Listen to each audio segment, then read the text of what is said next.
हुनेवाला शिक्षा मन्त्रीको यो कुरा सुनाउँदै बगालो।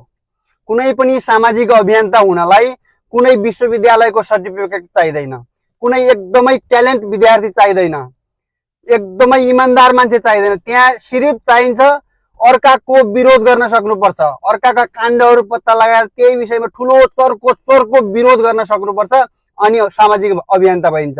अनि सामाजिक अभियन्ता भएकै कारणले देशको नीति निर्माण गर्ने तहमा नेता बन्नु कतिको जायज छ साथीहरू।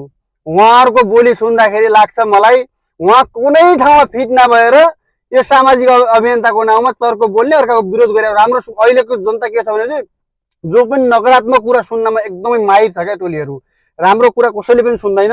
जसले सक्यो जति ठुलो स्वरमा नराम्रो बोल्न सक्यो त्यही मान्छे चाहिँ अगाडि आउँछ। त्यही भएर चाहिँ यस्ता मान्छेलाई कहिले जिन्दगीमा यो चाहिँ सरकारको बागडोर सम्हाल्न दिएर हुन्छ होलान्। धेरै मान्छेहरू राम्रा छन्, विज्ञ छन्, पढे लेखेका ठुल्ठुला विश्वविद्यालयमा पढेका मान्छे छन्, उनीहरू आउनु एकदमै राम्रो छ। तर यो सामाजिक अभियन्ता विरोधकै नाउँमा दुनियाँ पपुलर भएर बनेका मान्छेहरूलाई हामीले चाहिँ त्यो तहमा पुर्यायौँ भने देशको हालत के होला साथीहरू। यो विषयमा तपाईँहरू पनि राय राख्नु होला। धन्यवाद।